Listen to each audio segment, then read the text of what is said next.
ഈ ഭൂമി വൈവിധ്യങ്ങളായ നിറങ്ങളാൽ മനോഹരമാക്കിയ ദൈവം തൻ്റെ ഛായക്കൂട്ട് ഏതെങ്കിലും ഒരു പൊതുപ്രവർത്തകനെ കുറച്ചു നേരത്തേക്ക് ഏൽപ്പിക്കാൻ തീരുമാനിച്ചാൽ അദ്ദേഹം തിരഞ്ഞെടുക്കുന്നതിൽ ഒന്നാമത് പി.ടി. തോമസ് എന്ന പി.ടിയെ തന്നെയായിരിക്കും. പ്രകൃതിയെയും മണ്ണിനെയും മലകളെയും മരങ്ങളെയും തൻ്റെ സഹപ്രവർത്തകരെ ചേർത്തു പിടിക്കുന്നത് പോലെ സംരക്ഷിച്ച ഒരാളെന്ന നിലയിൽ പി.ടിയാവും അതിന് യോഗ്യനായ ഒരാൾ. ലോക്സഭാ തെരഞ്ഞെടുപ്പിനൊരുങ്ങുന്ന കോൺഗ്രസ് പ്രസ്ഥാനത്തിന് പി.ടിയുടെ വിയോഗവും കടുത്ത ആഘാതമാണ്. പി.ടി എന്ന മികച്ച സംഘാടകൻ്റെ അഭാവം കോൺഗ്രസ്സിനുണ്ടാകുന്ന നഷ്ടം ചെറുതല്ല.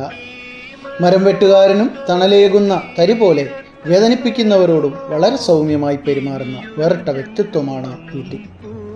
മുഖ്യമന്ത്രിയോ മന്ത്രിയോ എന്തിന് പാർട്ടിയിൽ പ്രധാനപ്പെട്ട സ്ഥാനങ്ങളിലൊന്നും എത്തിപ്പെടാത്തൊരാൾ കേരളത്തിലെ ജനങ്ങളുടെ ഹൃദയത്തിൽ കൂടുകൂട്ടിയത് എങ്ങനെയെന്നത് അത്ഭുതകരമാണ്. അവിടെയാണ് പി.ടി എന്ന പൊതുപ്രവർത്തകൻ വേറിട്ട വ്യക്തിത്വമാകുന്നത്.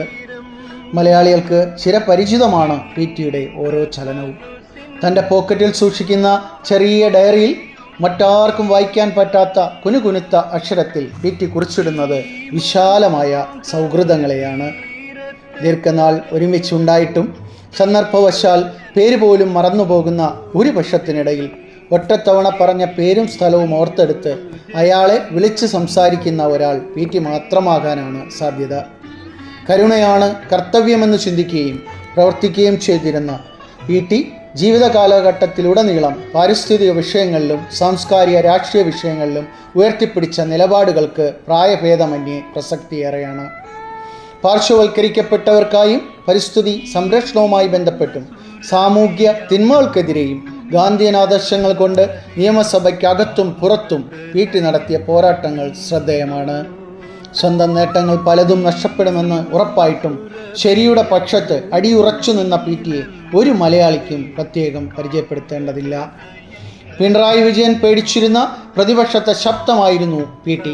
മുഖ്യമന്ത്രി, നിങ്ങളൊരു അധോലോക രാജാവാണ് എന്ന് പിണറായി വിജയൻ്റെ മുഖത്തു നോക്കി ചോദിച്ച പി.ടിയോടുള്ള പക മനസ്സിൽ സൂക്ഷിക്കുമ്പോഴാണ് പി.ടിയെ മരണം കീഴടക്കുന്നത്.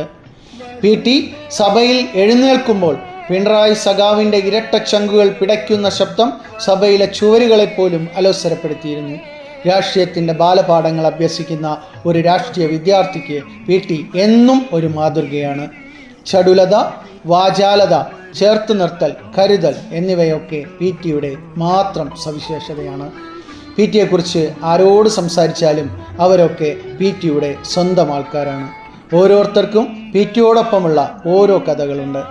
പി.ടിയെ പരിചയമുള്ള ഒരാൾക്കും അതേപോലുള്ള മറ്റൊരു പൊതുപ്രവർത്തകനെ കണ്ടുമുട്ടാൻ സാധിച്ചിട്ടുണ്ടാവില്ല. ഏറ്റെടുക്കുന്ന ഏത് കാര്യവും 100% സത്യസന്ധതയോടെ ആത്മാർത്ഥതയോടെ ചെയ്യുന്ന കാര്യത്തിൽ പി.ടിയോളം ആർക്കും സാധിക്കില്ല. നേരത്തെ പറഞ്ഞ പോലെ ഈ ലോക്സഭാ തിരഞ്ഞെടുപ്പിൽ പി.ടി ഒരു നഷ്ടമാണ്.